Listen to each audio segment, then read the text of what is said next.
Ciao a tutti, mi chiamo Giovanna, ma oggi non sono qui per raccontarvi la mia storia. Prendete una tazza di tè e sedetevi immaginando di avere davanti vostra nonna che vi racconta una storia della sua infanzia. Penso che sia capitato a tutti una volta nella vita.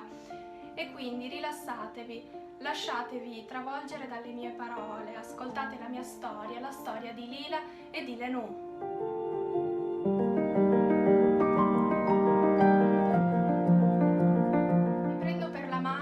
Porto a Napoli, in un rione povero e miserabile, dilaniato dalla violenza e dalla mafia.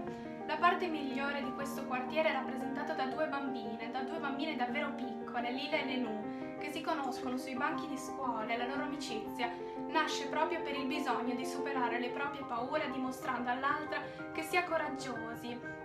Comincia la loro amicizia proprio nella cantina di Don Achille, che era lo strozzino più temuto del paese, soprattutto dai bambini.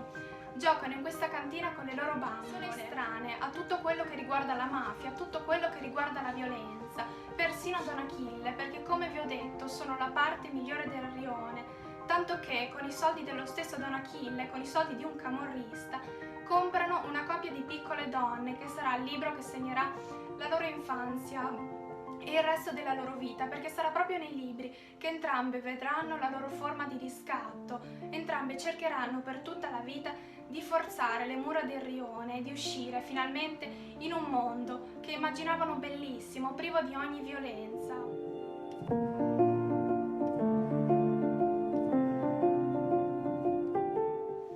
Queste due bambine, che poi diventeranno ragazze e infine donne, noi le accompagneremo per tutta la loro vita, corre un legame molto particolare. Infatti, ognuna esercita una dipendenza sull'altra, ma allo stesso tempo cercheranno per tutta la vita di diventare qualcuno, di affermare il proprio valore staccandosi, ma allo stesso tempo rimanendo sempre più unite all'altra. La loro è un'amicizia fatta di invidia, un'amicizia fatta talvolta di gelosia, ma è sicuramente un'amicizia fatta soprattutto di un amore indescrivibile. Elena Ferrante è bravissima a descrivere l'amicizia tra due donne, che è spesso un rapporto complicato, indaga appunto in questo rapporto e ci narra la storia di queste due bambine che si cercheranno e si allontaneranno per tutta la vita. La cosa che mi è piaciuta di più di questo libro, che forse più mi rimarrà, invito anche voi a rifletterci, è il fatto che in questo romanzo confluiscono davvero tantissime personalità. Da un lato, quindi, sono riuscita ad immedesimarmi in Lila, che è una personalità totalmente diversa da me e assolutamente distante anche dalla personalità di Lenù, l'altra protagonista, e quindi ho cambiato il mio modo di pensare, mi sono immedesimata nel suo pensiero e io stessa ho cambiato gran parte delle mie opinioni.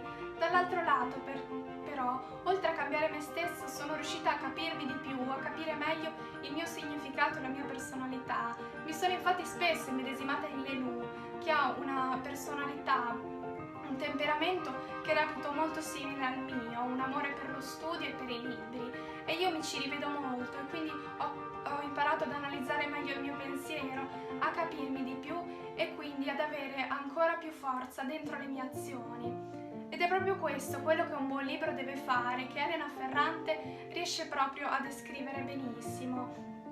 Un libro non è più solo dell'autore, ma diventa di tutti noi, di tutti quelli che avranno voglia di leggerlo. Ed è proprio così che fa la nostra cara Elena. Le sue parole non sono più solo sue, fuggono da lei e arrivano a tutti quelli che vogliono ascoltare questa magnifica storia di un rapporto di amicizia che vedrà conflitti, ma un amore veramente indescrivibile.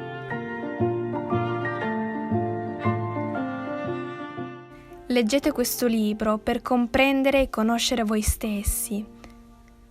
Leggete questo libro per indagare nella vostra complicata natura.